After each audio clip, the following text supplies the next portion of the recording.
আচ্ছা ধরেন কেউ আপনাকে বলল সে আপনাকে অনেক বেশি ভালোবাসে, মানে অনেক বেশি ভালোবাসে।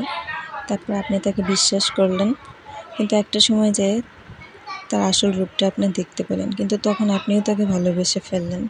তার রূপটা দেখতে পেলেন বলতে সে বলে আপনাকে ভালোবাসে, কিন্তু সে আপনাকে একদমই সম্মান করবে না, আপনার পিছনে লেগে থাকবে, আপনাকে সন্দেহ করবে। আপনার কোনো কিছুর স্বাধীনতা নেই, না বাক স্বাধীনতা আছে, না অন্য কিছুর স্বাধীনতা আছে। মানে পুরোপুরি নিজের কন্ট্রোলে আপনাকে নিয়ে নেবে, মানে পুরোপুরিভাবে আপনাকে নিজের কন্ট্রোল করে ফেলবে। আপনার মানে সে চাইবে আপনাকে কন্ট্রোল করতে। কিন্তু এগুলা কতদিন? 1 দিন, 2 দিন, 3 দিন। তারপর কি আপনার ভালো লাগবে যে আপনার স্বাধীনতার কন্ট্রোল একটা মানুষ চাইছে? কিন্তু যখনই আপনি তাকে বোঝাতে যাবেন যে এগুলো করো না, এটা ঠিক না, এটা কেমন ভালোবাসা? কিন্তু সে আপনাকে বোঝাতে চেষ্টা করবে এটাই ভালোবাসা, আমি তোমাকে অনেক ভালোবাসি, আমি তোমার টেক কেয়ার করি। এগুলো তো বাদই দিলাম।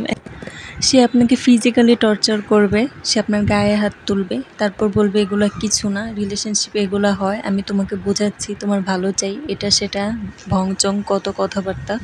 কিন্তু দিন শেষে এসব সম্পর্ক একটা সুস্থ সম্পর্ক না, ঠিক আছে? এগুলো কখনোই সুস্থ সম্পর্ক হতে পারে না।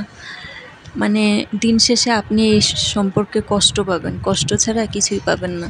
তাই সময় থাকতে কি আমার মনে হয় যখন আপনি রিয়েলাইজ করবেন আপনার ওখান থেকে সরে যাওয়া উচিত। যদি আপনি এটা ভাবেন যে এতটা সময় আমি রয়েছি, বাকি জীবনটা কাটিয়ে দিব, তাহলে এটা ভুল করবেন, ভুল ছাড়া আর কিছুই না। একটা সময় যাওয়া হয়তো বা রিয়েলাইজ আরও বেশি করবেন, কিন্তু তখন দেরি হয়ে যাবে। একটা সময় হয়তো বা এখান থেকে চলেও আসবেন, কিন্তু তখনও দেরি হয়ে যাবে। তাই আমি বলতে চাই, আপনাদেরকে মেসেজটা দিতে চাই, সময় থাকতে কাজ করবেন।